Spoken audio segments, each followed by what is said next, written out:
स्वागत है आपका आज की हमारे नए क्लास में। बीएससी सेकेंड सेमेस्टर फिजिक्स में हमारी चल रही थी फर्स्ट यूनिट। ये हमने कल के क्लास में स्टार्ट कर दिया था और हमने आपको पढ़ाया था थर्मोडायनेमिक्स के बारे में। ठीक है, तो थर्मोडायनेमिक्स क्या होता है और साथ में इसकी टर्मिनोलॉजीज, दोनों चीज़ें हम इससे पहले क्लास में डिटेल कर चुके हैं।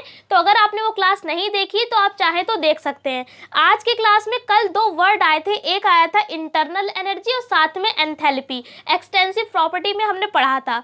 तो आखिरकार आज के क्लास में हम जानेंगे कि ये इंटरनल एनर्जी और साथ में एंथैल्पी होता क्या है। तो देखिए नाम से ही पता चल रहा है, इंटरनल का मतलब होता है अंदर, आंतरिक रूप से, ठीक है, और एनर्जी का मतलब होता है ऊर्जा। ठीक है, तो इसका मतलब इंटरनल एनर्जी को अगर आप हिंदी में बोलेंगे तो क्या बोलेंगे, आंतरिक ऊर्जा। और इसे किससे डिनोट करते हैं, कैपिटल यू से इसे लिखते हैं। तो नाम में ही इसमें पता चल रहा है कि इंटरनल एनर्जी क्या होगी, ऐसी एनर्जी जो किसी भी सिस्टम के अंदर होगी, बस यानी इंटरनल पार्ट में होगी। तो इंटरनल एनर्जी समझ में आ गया। अब हमने लिखकर भी यही चीज दिखा दी है कि किसी सिस्टम की सभी प्रकार की पॉसिबल एनर्जीज के एडिशन को सिस्टम की इंटरनल एनर्जी कहते हैं। मतलब जितनी भी जो भी सिस्टम है आपके पास, जो भी सिस्टम आपको दिख रहा है, हमने आपको बताया भी था सिस्टम क्या होता है, जिसे भी आप ऑब्जर्व करते हैं वो सिस्टम होता है। अब उस सिस्टम में जितनी भी पॉसिबल एनर्जीज होंगी उन सभी को आप ऐड कर देंगे तो वो क्या कहलाएगी, इंटरनल एनर्जी कहलाएगी। फॉर एग्जाम्पल देखिए, जैसे काइनेटिक एनर्जी है, पोटेंशियल एनर्जी है, रोटेशनल एनर्जी है और भी कई सारी होती हैं। तो हमने यहाँ पर आपको बता दिया। और ये भी बात देखिए, ये ऑब्जेक्टिव के बेस पर काफ़ी इंपॉर्टेंट क्वेश्चन है कि यहाँ पर पूछा जा सकता है कि इंटरनल एनर्जी कौन सी प्रॉपर्टी है। तो आपको पता होना चाहिए, कल के क्लास में भी हमने बताया था कि एक्सटेंसिव प्रॉपर्टी हमने आपको पढ़ाई थी,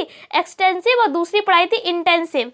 तो एक्सटेंसिव वाली में इंटरनल एनर्जी आती है, ऐसे भी पूछा जा सकता है। और इसका दूसरा नाम भी याद रखिए, इसे को हम एडिटिव प्रॉपर्टी भी कहते हैं।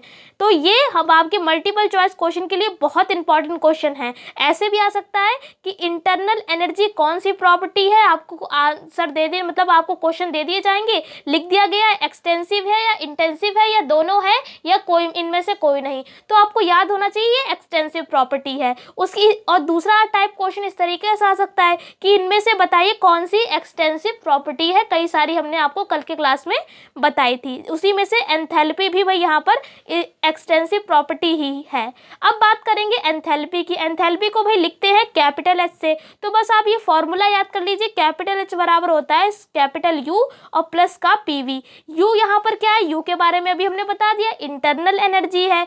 पी यहाँ पर है प्रेशर, पी क्या है भाई, प्रेशर, जिसे हम हिंदी में दाब कहते हैं। और वी है वॉल्यूम। ठीक है, तो यानी कि अगर आपसे कोई एंथैल्पी के बारे में पूछे तो आप कहेंगे कि इंटरनल एनर्जी और प्रेशर वॉल्यूम एनर्जी, इन दोनों के सम को या एडिशन को सिस्टम का क्या कहते हैं, एंथैल्पी कहते हैं। कैपिटल एस से इसे रिप्रेजेंट करते हैं, फॉर्मूला हमने आपको बता दिया। ठीक है, तो ये मल्टीपल चॉइस में ऐसे भी आ सकता है कि आपको दे दिए गए इनमें से कौन सा फॉर्मूला सही है। तो याद रखिएगा H बराबर U प्लस PV। ठीक है, PV क्या है यहाँ पर, ये है प्रेशर वॉल्यूम एनर्जी। ठीक है, और आपने पढ़ा भी होगा W बराबर होता है P डेल्टा V। तो ये फॉर्मूला भी होता है वर्क के बराबर, मतलब जो हमारी प्रेशर वॉल्यूम एनर्जी होती है वो वर्क के बराबर होती है। तो भाई ये फॉर्मूला भी काफ़ी इंपॉर्टेंट है, अभी आपको आगे पढ़ने को मिलेगा।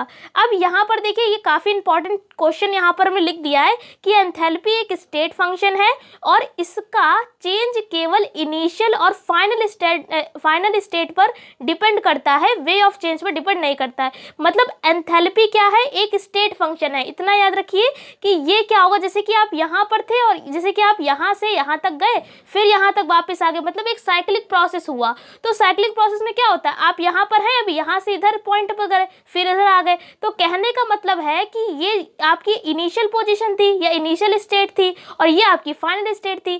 तो बस इन्हीं दो पॉइंट पर एंथैल्पी डिपेंड करेगी, ना कि आप किस रास्ते से गए, किस वे से गए, इस पर डिपेंड नहीं करती। तो ये भी काफ़ी इंपॉर्टेंट है, आप याद रखिएगा। उसके बाद चेंज इन एंथैल्पी, यानी कि एंथैल्पी में चेंज आप कैसे निकालेंगे, तो बहुत सरल है।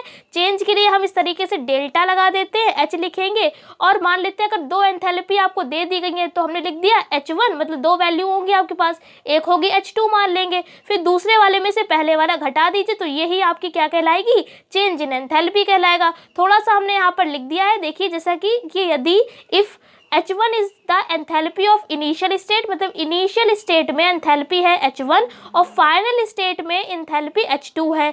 तो चेंज इन एंथैल्पी देखिए वही फॉर्मूला लिख दिया, डेल्टा H बराबर H2 माइनस का H1। अब क्या करेंगे, थोड़ा सा इसे सिंप्लीफाई करेंगे। H बराबर क्या था, U प्लस PV, यही तो था, अभी हमने आपको एंथैल्पी का फॉर्मूला बताया। तो ये 2 चल रहा है फाइनल स्टेट के लिए, तो हमने यहाँ पर सब हर जगह 2 लगा दिया। 1 चल रहा है इनिशियल स्टेट के लिए, तो यहाँ पर 1 लगा दिया। अब यहाँ पर अगर आप देखेंगे तो ये वही ब्रैकेट में आएगा, बीच में माइनस है, ये प्लस का होगा, जब ये ब्रैकेट हटेगा तो ये अंदर इसको माइनस कर देगा, तो ये लाइन डायरेक्ट लिखी है। अब क्या करेंगे, U वाले को एक साथ कर लेंगे, PV वाले को एक साथ कर लेंगे। तो देखिए ये U2 लिख दिया, U1 को एक साथ ब्रैकेट लगा दिया, प्लस लिखा, ये वाला और ये वाला एक साथ लिख दिया।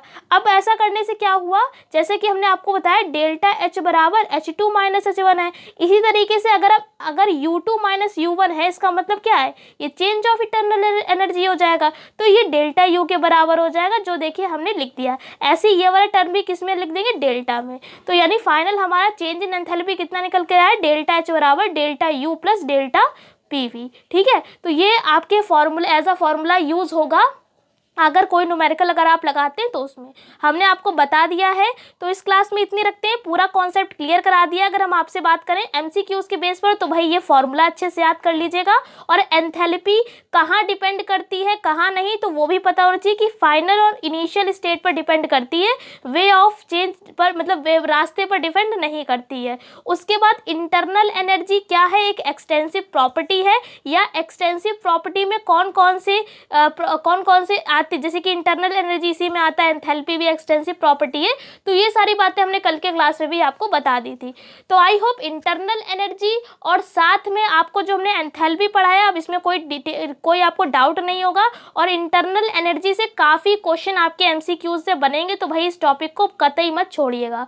तो इस क्लास में इतने रखते हैं, अगले क्लास में मिलेंगे अगले नए टॉपिक के साथ। तब तक के लिए जय हिंद, जय